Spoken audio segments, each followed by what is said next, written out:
One of the best sources of information about the spirit world comes from Eastern mystical author Swami Panchadasai. Swami Panchadasai's book, entitled The Astral World, was first printed in 1915. By understanding the spirit world, we can understand the goal of magical ritual performed by the global network of secret societies, witch covens, Freemasons, and Kabbalists.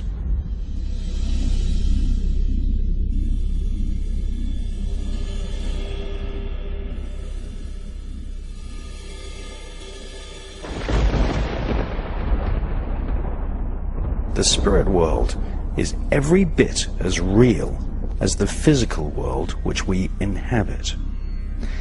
Magical ceremonies work like computer programs, repeating the names of spirits in particular orders, just like a computer language is actually a list of commands. These ancient rituals unlock the subconscious mind and open telepathic gateways to the spirit world. Sadhus, Sufis, and Gurus are Eastern mystics who teach that there are 7 great astral planes in the spirit world. The number 7 has therefore become one of the most important occult numbers. The lowest of these 7 astral planes is the so-called material plane, which is the physical world we live in. The second plane is called the plane of forces and is unlike the other 7 planes, as it contains the forces of nature, such as electricity, heat, light, kinetic energy, gravity, and the atomic forces which Jewish scientists discovered when they split the atom.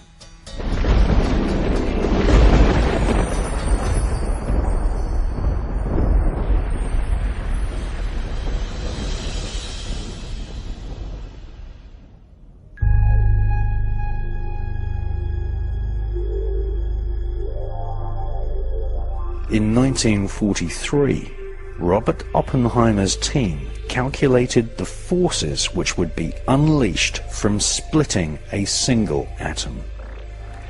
They became concerned that a global chain reaction would take place, igniting all the hydrogen and gases in the Earth's atmosphere, and thus incinerating the entire planet. Nevertheless, funded by politicians and military officers who are traditionally members of Kabbalistically inspired secret societies, Robert Oppenheimer and his team of mostly Jewish physicists went ahead and exploded the first atomic bomb, which ripped apart the finer atomic forces of nature for the first time, creating a catastrophic shockwave, not just in the physical world, but also in the spirit world.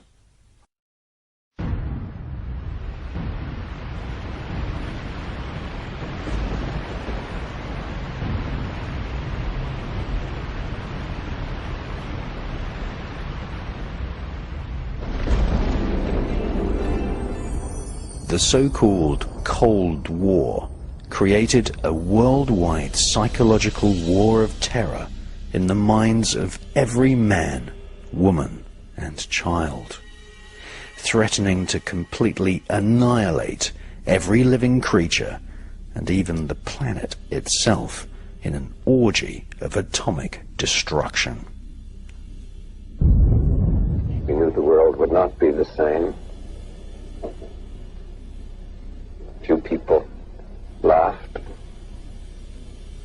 Few people cried. Most people were silent. I remembered the line from the Hindu scripture, the Bhagavad Gita. Vishnu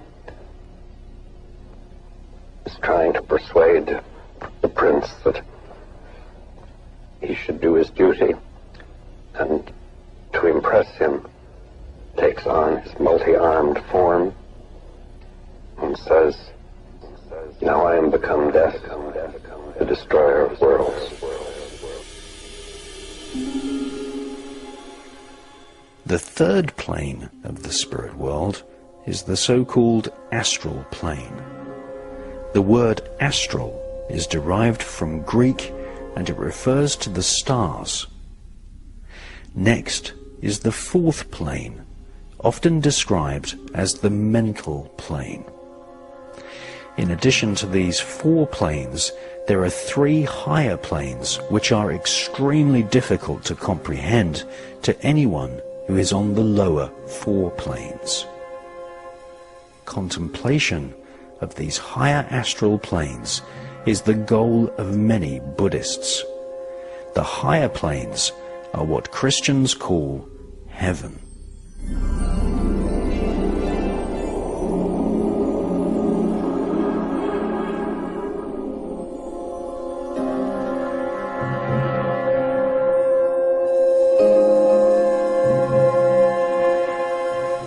Throughout history, Freemasons, Knights Templars, Satanists, Magi, wizards, shamans, voodoo doctors, Kabbalists, monks, and even popes have engaged in magical ritual in order to contact the spirits of dead people, demons, and the elemental spiritual forces of nature which reside on the astral planes. The spirit world, with its 7 individual astral planes, surround planet Earth, interpenetrating each other like a vast onion, where each layer of the spirit world vibrates at different frequencies. These frequencies correlate to the 7 astral planes of the spirit world and can actually be seen by clairvoyant people. These people have often been described as mediums, prophets, and oracles. One of the most successful prophets in recent times was Dr. Nostradamus, who used powdered nutmeg and other hallucinogenic herbs to aid his visions of the spirit world. In fact, the Holy Bible lists more than 30 hallucinogenic plants which are used in rituals around the world to see into the spirit world.